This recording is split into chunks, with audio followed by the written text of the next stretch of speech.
کے لیول کے لوگ ہیں, ہر قسم کے دوست ہیں میرے, لیکن خدا کی قسم میں آج قسم کھا کے میں کھاتا ہوں کہ میرے سب سے زبردست دوست وہ مولانا لوگ ہیں جو میری آخرت کی فکر کرتے ہیں. وہ لوگ میرے سب سے اچھے دوست ہیں. اس لیے انہیں فکر ہے میری کہ میں صرف دنیا میں پیسہ کمانے یا کرکٹ کھیلنے نہیں آنا ہوں. میں نے یہ ساری چیزیں چھوڑ دینی. میں اتنی سی قبر میں لیٹا ہوا ہوں گا, آس پاس کوئی نہیں ہوگا, صرف میرے اعمال ہوں گے. نہ میرے بیگم ہوگی, نہ میرے بچے ہوں گے, نہ باپ ہوگا, نہ ماں ہوگا, کوئی بھی نہیں ہوگا میرے ساتھ, صرف میں اکیلا لیٹا ہوا ہوں گا. تو ان کے ساتھ جب میرا ٹائم گزرا 3 دن کے لیے میں ان کے ساتھ حیدرآباد گیا, لیکن میں جب میں 3 دن گزار کے آیا ہوں, جو مجھے پتہ چلا کہ شاید افریدی صاحب جو نماز پڑھتے تھے اس نماز میں تو 8 سے 9 غلطی ہیں. مجھے اتنی شرم کہ یار میری نماز میں غلطیاں اس کے باوجود مجھے اللہ دیتا تھا. تو جب میں نے نماز سیکھی ان سے, مجھے سمجھ آئی نماز, تو میری نماز بھی ٹھیک ہوئی, میری نماز میں عاجزی بھی آئی. میں نماز اب آرام سے ٹھہر کے پڑھتا ہوں, مطلب کے ساتھ پڑھتا ہوں کہ میں نماز میں پڑھ کے آ رہا ہوں. ہم نے تو ایک چیز بچپن سے سیکھی ہے نا, رٹا لگایا, الحمدللہ پڑھ لیا, ثنا پڑھ لیا, درود شریف پڑھ لی, وہ پتہ نہیں کہ اللہ سے بات کیا کر رہے ہیں ہم. نماز کا مطلب تو یہ ہے کہ اللہ آپ کے سامنے آ جاتے ہیں. ٹھیک ہے, جہاں آپ سجدہ لگاتے تو اللہ کے آپ قدموں میں سجدہ لگا رہے ہوئے ہوتے ہو. ٹھیک ہے نا. تو آپ جب نماز پڑھ رہے ہوتے تو آپ کو پتہ تو ہونا چاہیے کہ آپ پڑھ کیا رہے ہو اللہ کے سامنے. یہ چیزیں آپ کو سیکھنے کو ملتی ہیں. ہم تو خوش ہیں بھائی ہم 5 وقت نماز پڑھتے ہیں, ہمیں پتہ نہیں ہم نماز میں پڑھ کے آ رہے ہیں. تو یہ چیزیں آپ کو سیکھنے کو ملتی ہیں وہاں پہ. اور بڑی چیزیں, دین ہمارا صرف نماز پہ ختم نہیں ہوتا, اور بڑی چیز ہے. تو اس 3 دن نے میرے خیال میں میری زندگی بدل دی ہے.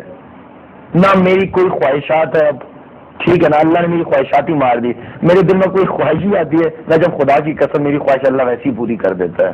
اور میری زندگی اتنی سکون سے اب گزر رہی ہے, اتنی مزیدار زندگی میری گزر رہی ہے کہ آپ سوچ ہی نہیں سکتے ہیں. اس کا مطلب ہے کہ دین نے تو آپ کی زندگی پہلے سے بہتر کر دی. پہلے سے بہتر کر دی. سب کچھ پہلے بھی تھا لیکن اس نے اس پہ اس کو اور بہتر کر دیا. تو یہ جو ہمارے ینگسٹرز کنفیوز رہتے ہیں کہ دین کی طرف جائیں گے تو دنیا چلی جائے گی, سب کچھ چھوڑنا پڑ جائے گا, ہم پیچھے رہ جائیں گے, بیکورڈ کہلائیں گے, یہ وہ, اور پھر اس پہ پھر ویسٹ کا جو بھی کچھ آ رہا ہوتا ہے پریشر. جبکہ قرآن مجید میں ہم سب دعا کر رہے ہیں, بچپن سے ہم نے والدین کو دیکھا, ہم سب جانتے ہیں کہ ہم دعا کرتے ہیں اللہ سے ربنا آتنا فی الدنیا حسنۃ وفی الآخرۃ حسنۃ. ہمیں دنیا بھی حسنہ بیسٹ چاہیے اور آخرت بھی بیسٹ چاہیے, وقنا عذاب النار. جبکہ اللہ سے دونوں چیزیں بیسٹ مانگ رہے ہیں اور اس کے دین کے ذریعے ہی مانگ رہے ہیں, اس آیات کے ذریعے ہی مانگ رہے ہیں. تو اس کا مطلب ہے دین میں دونوں چیزیں ہیں. وہ آپ کو دنیا بھی بیسٹ کرنا بتا رہا ہے اور اس کا جو آخرت ہے وہ بھی بیسٹ کرنا بتا رہا ہے. تو پھر یہ کنفیوژن کہاں سے آیا کہ ینگسٹر اور پڑھے لکھے لوگ وہ دور ہو گئے؟ بس سوال پوچھا نا جب آپ نے. میں کوئی اگر آپ کے سامنے بیٹھا ہوں, میں یہ باتیں کر رہا ہوں, اس کا مطلب نہیں کہ میں بہت ہی نیک آدمی ہوں یا بہت ہی, میرا اس ٹائم لگانے سے تھوڑی سی میرا سوچ چینج ہو گئی, تھوڑا دل چینج ہو گیا. ٹھیک ہے نا.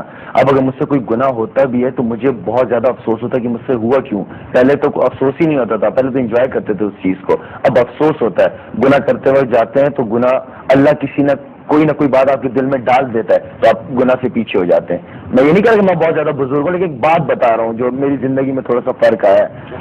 آپ نے جس طرح یہ بات بتائی, دیکھیں آج کل ہمارے ایسے ماحول ہم لوگوں نے اپنے آس پاس بنایا ہوا ہے.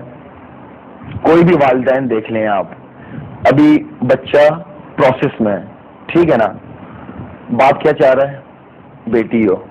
ماں کیا چاہ رہی ہے, بیٹا ہو. بیٹا ہوگا میں ڈاکٹر بناؤں گی, کرکٹر بناؤں گی, بینکر بناؤں گی. بیٹی ہوگی تو میں یہ بناؤں گی. آپ یہ بتائیں کتنے پیرنٹس ہیں خدا کی قسم کر کے کہ وہ یہ چاہتے ہیں کہ ہماری اولاد ہو تو ہم اسے ایک اچھا مسلمان بنائیں. کوئی ہے پیرنٹس اس طرح کے جو اس طرح سوچتے ہوں؟ کوئی پیرنٹس ہے اس طرح جس طرح وہ کہتے ہوں کہ یار یا اللہ جو بھی اولاد دے ہمیں صحیح سلامت دے؟ ہوں گے, یہ نہیں کہہ رہا میں نہیں ہے, بہت ہی کم ہے. سبحان اللہ, بہت ہی کم ہے. کوئی نہیں سوچتا کہ یہ اولاد ہو. یار اللہ نے تو اس کو بنانا ہی بنانا ہے, ٹھیک ہے نا. اللہ سے نیت تو اچھی رکھو کہ اللہ ایسی اولاد دے کہ ہم اسے اچھا مسلمان بنا سکے. اور یہ سارا آپ کے گھر سے. ہم اسے بیسک چیزیں بتاتے نہیں, ہم چاہتے ہیں کہ بس بچہ بولنے لگ جائے تو ہم اس سے ہیلو ہائی کریں, انگلش میں بات کریں تاکہ وہ انگلش سیکھے.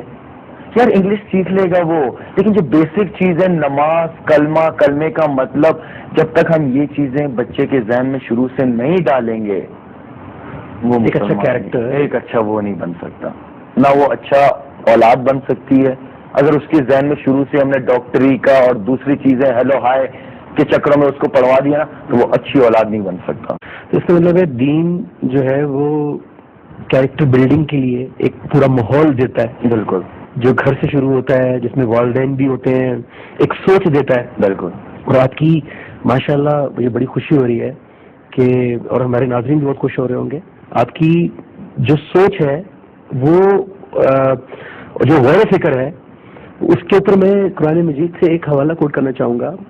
سورہ انفال ہے 8، اس کی 29 نمبر ورس میں اللہ تعالیٰ فرماتے ہیں کہ یا ایھا الذین آمنوا، اے وہ لوگوں جو ایمان لائے ہو، ان تتقوا اللہ، اگر تم تقوی اختیار کرو گے. کیونکہ جب ہم غور کرتے ہیں، سوچنا شروع کرتے ہیں تو ہماری کانشیسنیس، ہمارا تقوی بیدار ہوتا ہے. تو ان تتقوا اللہ، اگر تم تقوی اختیار کرو گے، یجعل لکم فرقانا، تو میں تمہارے لیے فرقان بنا دوں گا. اور فرقان ہم جانتے ہیں وہ نعمت ہے جو صحیح اور غلط کی تمیز ہمیں بتاتی ہے قرآن مجید کے روپ میں. یجعل لکم فرقانا، ہم تمہارے لیے فرقان بنا دیں گے. ویکفر عنکم سیئاتکم، اور تم سے تمہاری برائیاں دور کر دیں گے. ویغفر لکم، اور تمہیں بخش دیں گے. واللہ ذو الفضل العظیم. تو یہ تمام جو نعمتیں ہیں کہ فرقان ملے زندگی میں، صحیح غلط کی تمیز شروع ہو، اس کے بعد برائیاں دور ہونا شروع ہو ہماری لائف سے، ہماری بخشش شروع ہو، اور ہم پہ اللہ تعالیٰ کا پھر فضل عظیم ہونا شروع ہو جائے. تو یہ پورا پیکج کہاں سے شروع ہو رہا ہے؟ ان تتقوا اللہ، اگر تم تقوی کرو گے، اگر تم غور و فکر کرو گے، سوچو گے. تو ناظرین، ہمارے پاس یہ اتنا بڑا خزانہ ہے، اللہ تعالیٰ کی کتاب، اللہ تعالیٰ کی نبی کریم صلی اللہ علیہ وسلم کی پریکٹیکل لائف احادیث کی صورت میں، اور شاید میں جس طرح کا وہ لوگ جو اللہ تعالیٰ کو جنہوں نے لائف ڈیووٹ کر دی ہیں، جو اپنی زندگی میں لے کے چل رہے ہیں، کیونکہ بغیر ماحول کے، بغیر ایٹماسفیئر کے کوئی بھی چیز آپ اڈاپٹ نہیں کر سکتے. اچھا کرکٹر بننے کے لیے بھی آپ کو اچھے کلب میں اچھی رول سے کھیلنا پڑتا ہے. تو اچھا مسلمان بننے کے لیے بھی آپ کو ضرورت ہے ماحول کی. شاید آپ نے بہت ساری زبردست باتوں کو ٹچ کیا ہے جس کو میرے لیے سم اپ کرنا مشکل ہو رہا ہے. آپ نے نماز سمجھ کے پڑھنے کی بات کی، جو کہ ایک اتنا بڑا رول پلے کر سکتا ہے کسی کی لائف میں. میرے اپنے زندگی میں جو جن کے اوپر میں فخر سے کہہ سکتا ہوں کہ کچھ تبدیلیاں آئی ہیں، اس میں نماز کا بہت بڑا ہاتھ ہے. اور وہ صرف تب ہوا جب جس بات پہ سجدہ کیا تھا وہ بات سمجھ میں آئی، تو جسم کے ساتھ ذات بھی جھکی. جب ذات جھکی تو پھر ذات سوچنے پڑ جاتی ہے کہ یار میں نے اب سجدہ کر لیا تو کرنا بھی پڑے گا. اس سے پہلے صرف بغیر سوچے سمجھے سجدہ کر رہے تھے. آپ نے سجدے کی بات کی، آپ نے مسجد سے تعلق کی بات کی، آپ نے سوچ کی بات کی. مسجد کا کانسیپٹ ہمیشہ سے یہی تھا کہ ہر فیلڈ سے لوگ جائیں گے مسجد میں.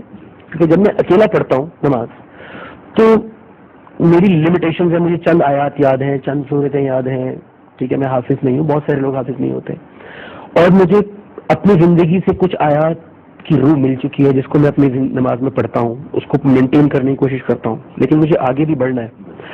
مسجد کا کانسیپٹ یہ تھا کہ میں مسجد جاؤں گا، وہاں پہ وہ لوگ ہوں گے جو مجھ سے بہت آگے ہیں مرتبے میں، درجات میں، جو اس سے گزر چکے ہیں فیز سے. اچھا، وہاں پہ ڈاکٹر بھی آئے گا، انجینئر بھی آئے گا، فوجی بھی آئے گا، کرکٹر بھی آئے گا، ایکٹر بھی آئے گا، وہ تمام لوگ جو اللہ کو ڈھونڈ رہے ہیں، جو اپنی زندگی کو امپروو کرنا چاہتے ہیں. اور جب وہ سب اکٹھے ہوں گے اور ایک میسج پڑھا جائے گا نماز میں، جو سب کے کانوں میں جائے گا، اور سب سجدہ کر کے جب اپنی اپنی فیلڈ میں جائیں گے تو اس میسج کو جا کے اپلائی کریں گے. کرکٹر گیا، اس نے جا کے اپنی ٹیم کے ساتھ تعلقات بہتر کیے، اس نے اپنی اپنی چیزوں کو کنٹرول کیا، فوکس کیا. ڈاکٹر گیا، اس نے جا کے اپنے اسٹاف کے اوپر کام کرنا شروع کیا، اپنی پرسنل لائف پہ کام کیا. فوجی نے جا کے اپنی بٹالین سے خطاب کیا کہ ہمیں یہ کرنا ہے، یہ کرنا ہے. پولیس مین نے اپنا کام کیا. تو یہ تمام جو مسجد کا جو سب سے بڑا جو کہتے ہیں اتنے گناہ ثواب ہے، اسی وجہ سے ہے کہ سب کو کلیکٹو سننے کو ملتا ہے اور سب جا کے کنٹریبیوٹ کرتے ہیں سوسائٹی میں. تو یہ کیا ہوا کہ ہم جب مسجد سے باہر نکلے تو میں واپس اپنی فیلڈ میں چلا گیا، وہ واپس اپنی فیلڈ میں چلا گیا، اور جو لوگ مسجد میں بیٹھے تھے میں ان کے اوپر ساری ذمہ داری چھوڑ کے آ گیا کہ یہ دین کو آگے لے کے چلیں گے، میرے بچوں کو بتائیں گے یا بتائیں گے. کیا میری بھی ذمہ داری تھی؟ اور جتنے لوگ مسجد میں آئے تھے ان کی ذمہ داری تھی کہ وہ بھی دین کے لیے سوچ فکر کرتے، غور و فکر کرتے، اس کے لیے علم حاصل کرتے. حضور اکرم صلی اللہ علیہ وسلم کے بعد کوئی اور پیغمبر نہیں آئیں گے، وہی ہمارے آخری پیغمبر تھے. ہم لوگ حضور اکرم صلی اللہ علیہ وسلم کی امت ہی ہیں، ٹھیک ہے نا. مجھے آپ کی فکر ہونی چاہیے، آپ کو میری فکر ہونی چاہیے، مجھے اس بھائی کی فکر ہونی چاہیے، اس بھائی کو اس بھائی کی فکر ہونی چاہیے. ہمیں آپس میں ہی ایک دوسرے کی فکر ہونی چاہیے. ہم جب مسلمان جب قرآن